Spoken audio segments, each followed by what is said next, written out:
everybody. It's really nice to be back, and I wonder how many of you were here last year. I'd love to know if you saw my presentation last year. Just raise your hand. Yeah, just raise your hand. Just a few of you. Well, I'm glad, because that way this will be new to a lot of you. I am here in place of the woman who was supposed to be here. You were going to be treated with a very dear colleague of mine from Kenya named Catherine Wanjohi, who has started a grassroots women and girls organization called Life Bloom. And Catherine was all set to come, and then because of some transportation difficulties, we decided it would be better for me to come and take her place. So I feel like we promised you a delicious meal, and then I've come in and said, well, you're not going to actually get the meal, but I'm going to describe the meal to you. I met Catherine a few years ago in America, and then in 2016, I went kind of around the world with my guitar and a backpack at the age of 65, I think it was, to meet with women in Asia and in Africa to find out where they got their power, how they managed to create incredible organizations, programs for women, village leadership, with zero resources, none of the privileges, very few of the privileges that we all share in America in the way of money, funding, government structures that give block grants to states to do. They didn't have any of that. They also didn't have much education for the most part, and they didn't have tremendous amounts of respect in society. So they were up against a lot. And I wanted to find out how those women managed to do what they do, because I was concerned about American women and girls and men, and how we were not acting as powerfully as I felt we could. When these questions began to plague me, questions about women, why did women have so much poverty? Why were they not getting better educated? What was happening to their children? Listening to the experiences of the daily struggles, many mothers who were parents at my school, remember she was a high school principal, just like here, listening to the students whose teachers worked very hard to keep in school was my daily routine. Then one day I had to leave that job.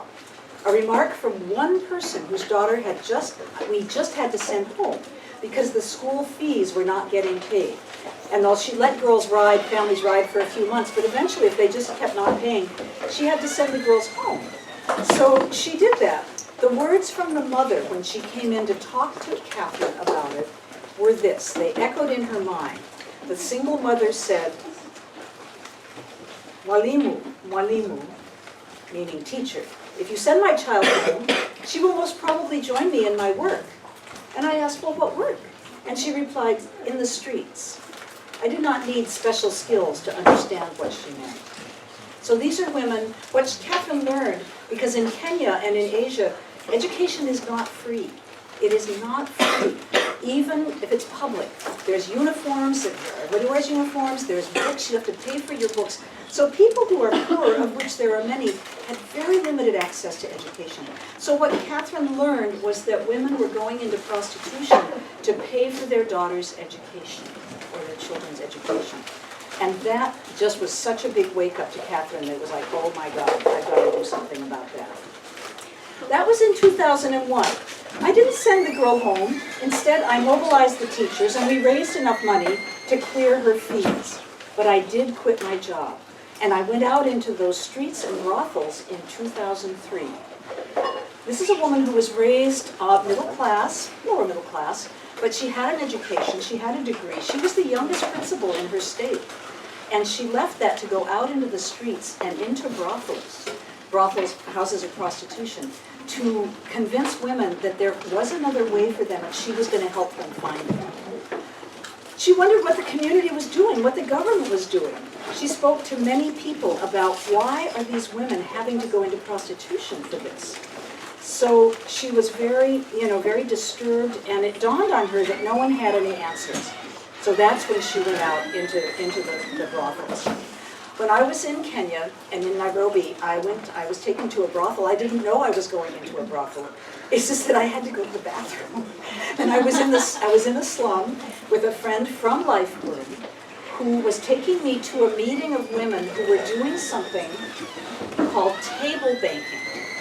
Now, table banking is that many women who have had little or no education and very little money don't have bank accounts and don't have any experience with how to save money invest in a business, create an inventory, any skills that would help them not have to sell their body. Their body was the one thing they had when they didn't have anything else. And that's mostly why women go into prostitution around the world, especially Asia, Africa, and underdeveloped countries. Girls do not get as much education as boys if the family is poor, which most of them are. Because since it costs money and the family has little money, they're going to invest in the child who's going to create the most return for that family. A boy is going to create more return for two reasons at least. Because of the sexism in the society, he's going to be able to get a better job. Even if a girl does get a high school education, she'll still be waitressing or, cleaning houses. Whereas a boy's gonna, get a job as a data manager, or they go to Dubai, they go and work in the oil fields. So the parents figure, let's invest in the boy because he's gonna send money home, which they need. And the other reason they invest in the boy is because girls in Asia, when they marry, which is mostly what they're in poor families, that's what they're going to do. And they're going to marry by the age of 15 or 16 and start having babies. They go and live with their husband. So the families lose the girls' labor, raising the chickens, taking care of the garden, that kind of thing. So girls often do not get more than a 5th grade education. So the table banking that I saw in the slum was women who were all ex-prostitutes or had exited abusive marriages and had no income, who met once a week, and they had a little informal banking system where they'd each put in like maybe 200 shillings, which is about $2, every week into a kitty. And then each week a different woman got the kitty.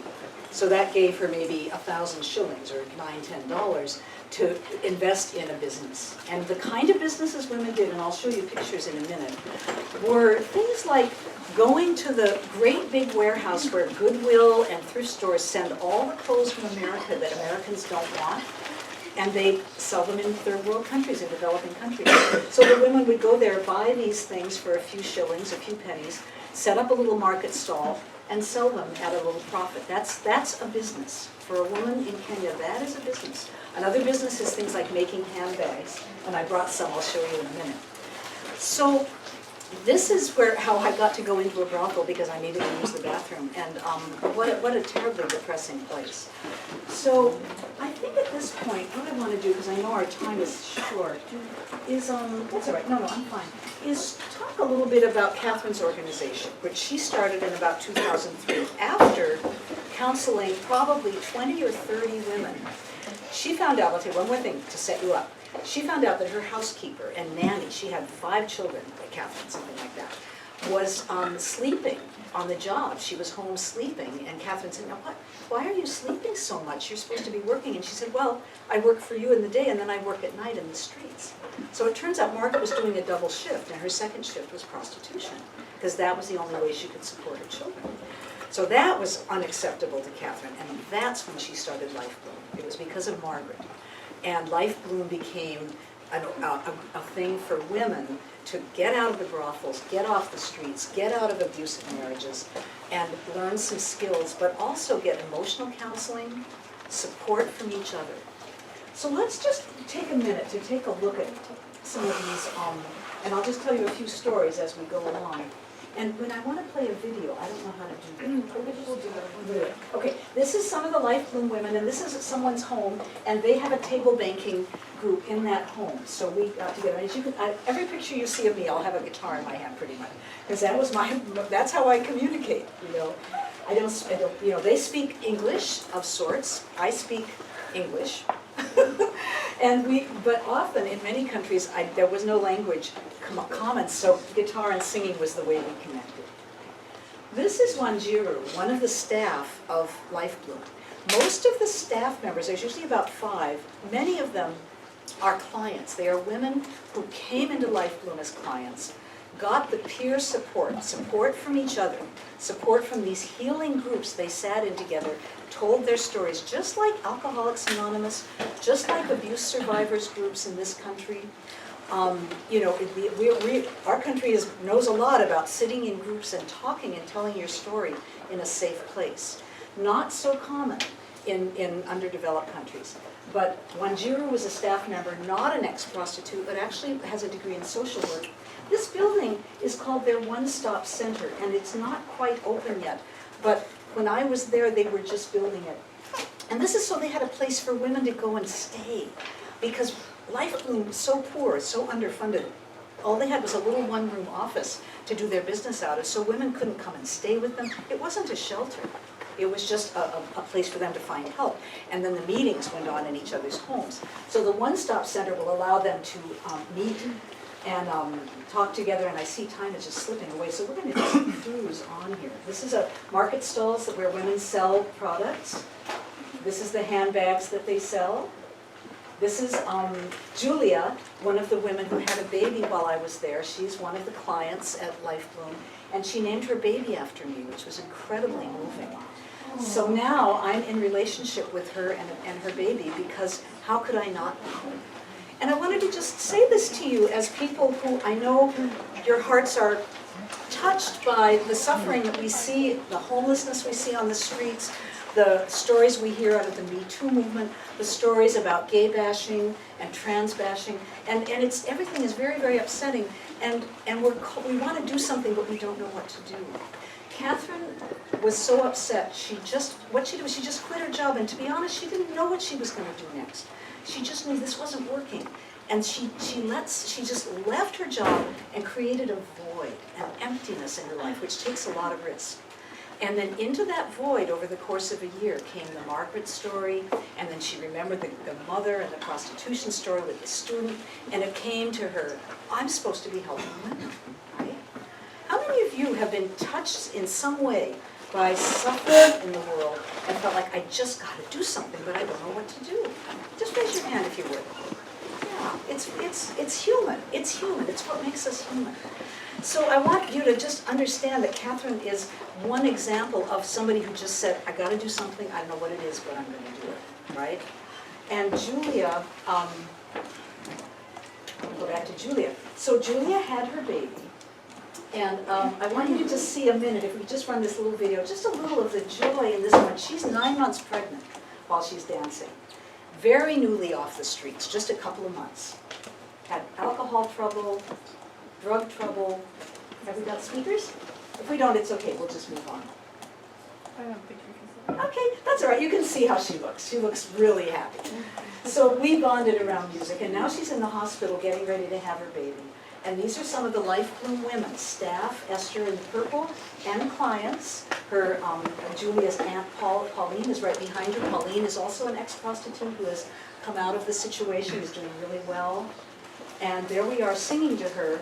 And we were singing a favorite song that I'm going to be singing on Saturday at the Youth March in Oakland. How many of you are going to march on Saturday? The Youth Anti-Gun March. Yeah. In Oakland, folks, 10 a.m., Frank Ozawa, whatever it is, Ogawa. Anyway, we were singing this song. We are sending you light to heal you, to hold you. We are sending you light to hold you in love. So we sang that over and over to Julia as she was in labor. And then when her baby was born, there's little Betsy, who was a little jaundiced, so she has an IV, but she's fine. We sang it to her through the window. And this kind of singing was so healing. These are videos which we're not going to be able to watch, so we're just going to skip. That's fine.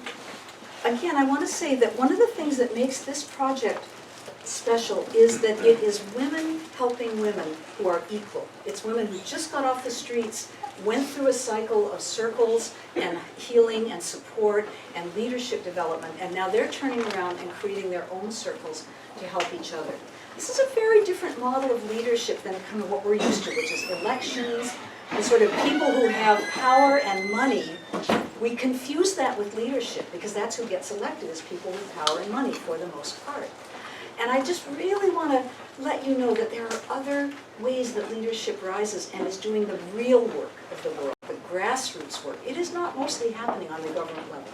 There's a place for governments, but they are not the place to look for genuine leadership. And each of you is someone who has that leadership potential in you. We all do. And especially if you're part of a targeted group. If you're gay, if you're trans, if you're female, if you're poor, if you're, I'm probably going to leave some stuff out, but I'm just saying, that's where the strength comes from.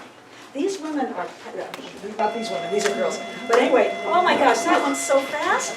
So, well, there you go. So just remember, don't look at these women and think, oh, the poor things. They don't have this, they don't have that. These women are powerhouses. They could break men's knees if they didn't pay for the prostitution. They did. They had these sticks and they would break men's knees. They organized themselves. They were, and Catherine said, these women are leaders. So as Westerners with some privilege, let's not pity and look down on people who look like they've just had such a raw deal, because the power they've got to live in those circumstances is huge, okay? I'm going to leave you with that. Nice to meet you.